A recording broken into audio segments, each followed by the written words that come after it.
Mga boss, magandang araw po sa inyong lahat. Jeep Doctor here, and today tuturuan ko kayo kung paano i-test at linisin yung inyong starter motor. So, yung starter guys is mahalaga sa atin. Quick itong starter na to para mas madali yung quick starting, especially do sa mga may motorcycle na merong 150cc pataas or yung 175cc pa nga. Kasi yung kick starting, kapag mas mataas ang cc ng motorcycle is mas malakas yung sipa nung kickstarter natin pabalik. So ako nasubukan ko nga sa 175cc lang na Kawasaki Barako, nung sumipa pabalik yung kickstarter, ang sakit pag tumama siya sa binti mo. Okay, so mahalaga na gumagana ng maayos yung ating quick starting para hindi natin maranasan yung mahirap na pag-kickstart o kaya naman yung masakit na pagsipa pabalik nung kickstarter na yan. So panoorin yung video na to guys para matutunan nyo kung paano ko siya baklasin at paano linisin at paano na rin i-test yung ating starter.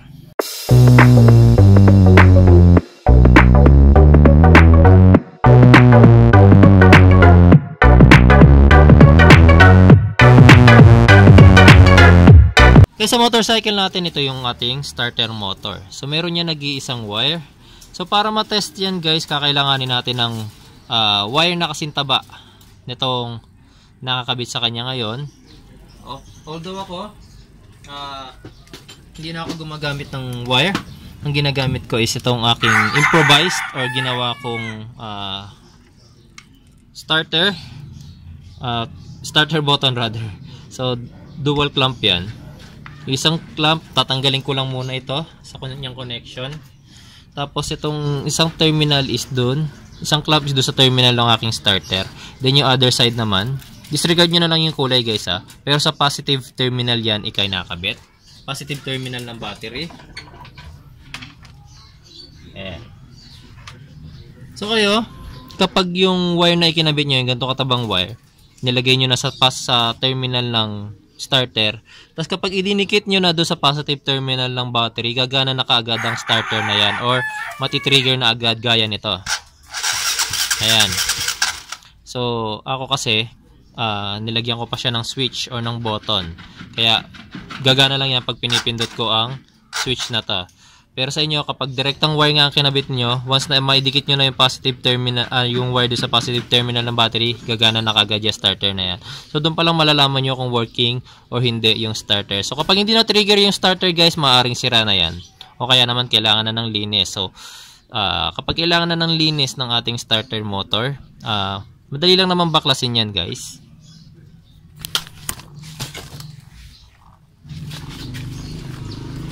Dito sa other side ng ating makina, meron yan dalawang tornilyo na nag-hold sa kanya. Yan, 8mm bolts yan. So pag tinanggal natin yan, matatanggal na natin yung buong assembly ng ating starter motor.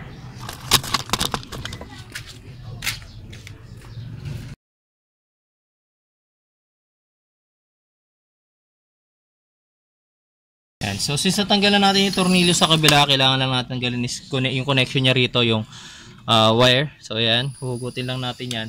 Then mahuhugot na natin ngayon yung buong starter motor.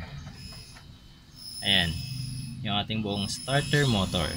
Ayan, so to start the cleaning, kailangan muna natin tanggalin tong O-ring na to.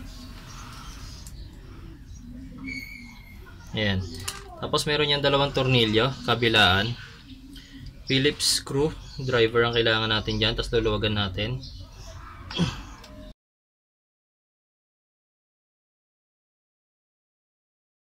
Tapos slightly tap nyo lang yung housing para medyo mag-loose. Ayan.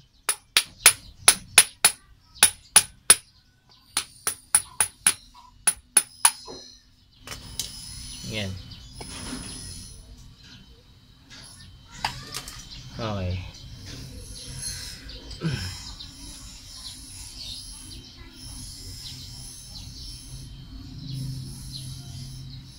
So medyo marami ng dumi yung loob niya guys.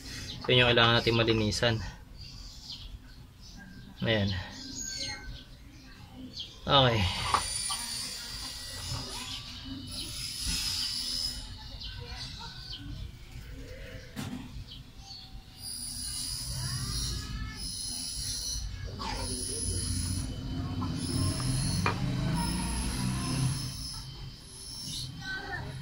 Tapos sa loob, meron yung carbon brush. Yan, dalawang carbon brush. So, medyo makapal pa naman siya pareho. So, hindi pa siya need for replacement. So, kapag yung carbon brush na yan is ubos na, bibilhan niya ng replacement, papalitan yan. So, in this case, pwede pa yung mga carbon brush niya. So, lilinisin lang natin tong buo para maalis yung dirt. So, sa paglilinis ng starter motor, pwede kayong gumamit ng contact cleaner. Pero pinaka-effective na nagamit ko na panlinis nito is of course gasoline din. Tsaka mas mura kasi ang 1 liter ng gasoline, guys.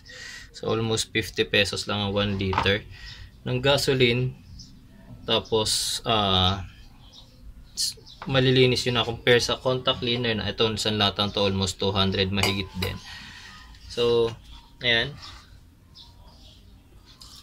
Hindi naman masela ng starter motor, so pwede yang basahin ng gasolina.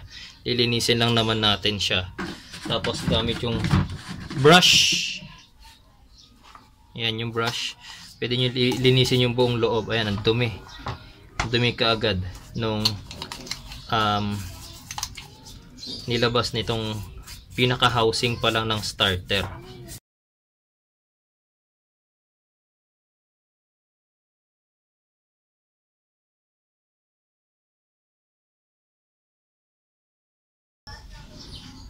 Ayan. Tapos ang kagandahan ng gasoline, guys, kapag gasolina pinalinis nyo, mabilis itong matuyo. Iiwan nyo lang ito sandali, na hayaan nyo lang siya matuyo.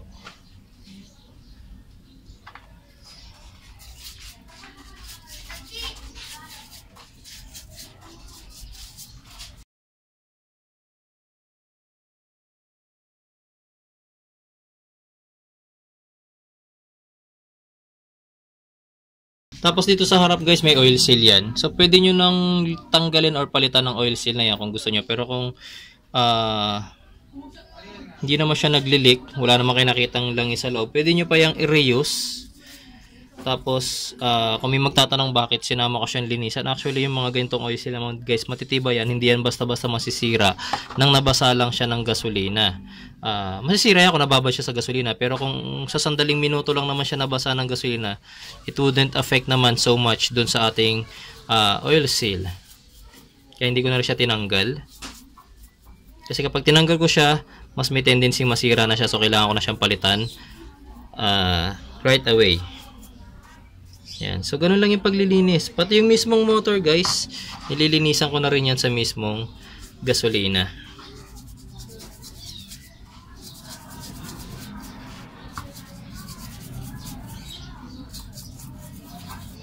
Ang ating commutator, nililinisan ko rin yan using sandpaper.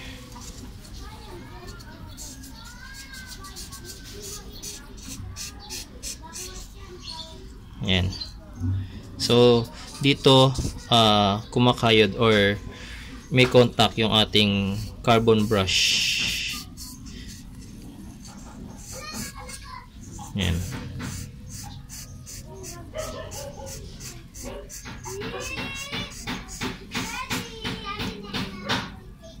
Yan. Yan. Tapos gamit yung manipis na screwdriver o kaya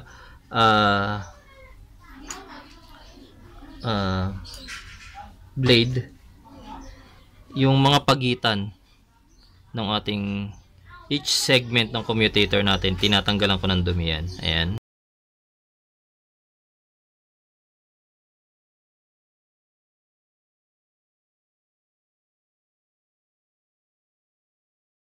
So before assembly, final testing na lang tayo nitong ating commutator and armature. So first, using yung multi-tester, lalagyan natin sa ohms yan. I-test muna natin yung armature and din yung commutator kung meron silang continuity or magkakaroon ng reading doon sa ating multi-tester. So kapag nagkaroon ng reading, kailangan ng palitan itong ating buong armature, or aywan ko kung may mabibili tayo niyan, pero probably buong starter motor ang papalitan natin kapag nagkaroon yan ng continuity. So disregarding the test probes, kahit alin dyan, red sa armature and then black sa commutator or vice versa, kahit ganyan, basta kapag hindi nagkaroon ng reading, well, that is good. Okay, so hindi siya nagkakaroon ng reading, so it means walang open circuit or walang problema dito sa ating commutator and armature. Next thing naman, kailangan malaman natin dito sa commutator natin kung may continuity. So ito naman kailangan magkaroon ng reading tulad niyan. Pag nagkadikit, each segment kailangan magkakaroon ng reading itong ating multi-tester. So kapag hindi nagkaroon ng reading, same situation, kailangan mapalitan tong commutator natin. Kaso wala nga nabibili, so malamang buo ang papalitan natin. Ayan. So may reading siya. Other segment. Ayan. So kahit ilipat-lipat ko on the other segments, may continuity ang ating commutator. So it shows na okay siya. Okay. So tapos na tayo with the testing ng ating mismong motor. So since tuyo na siya guys, assembly time na tayo ngayon. So unahin natin dito. Ayan. Tapos itutulak natin ngayon yung mga carbon brush. Ayan. Para makapasok yung mismong motor. Ayan. Pag pinasok na natin to, may magnet sa loob, so mga tendency mahihila. So yung diskarte, hawakan nyo maigi yung gear. Ayan. Tapos pigilan nyo siyang hilahin ng magnet.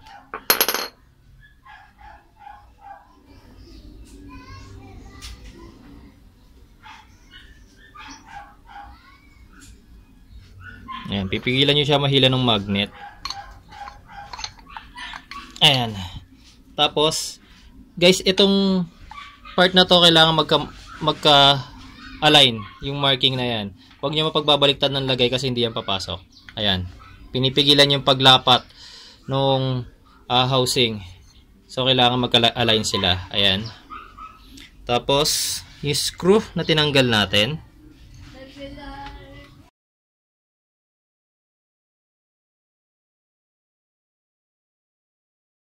Tapos make sure lang na mahigpitan nyo siya maigi para hindi madaling pasukin ng dumi itong ating starter motor, especially kapag sumabak kayo or kapag tag-ulan, hindi papasukin ng tubig yung loob ng starter motor. Tapos yung oil seal, punasan nyo na lang yan ng basahan, pwede nyo yung i-reuse. Ayan. Tapos kakabit na natin to ulit sa makina. Ayan, so ipapasok lang natin.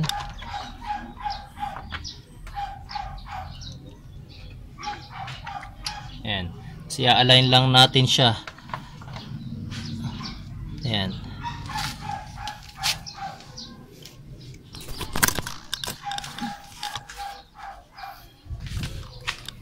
Then yung screw, ikakabit na natin ngayon.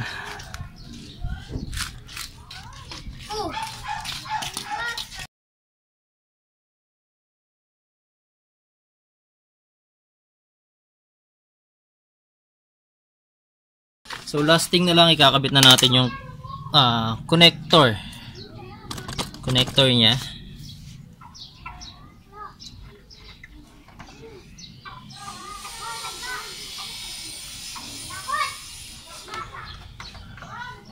Ayan.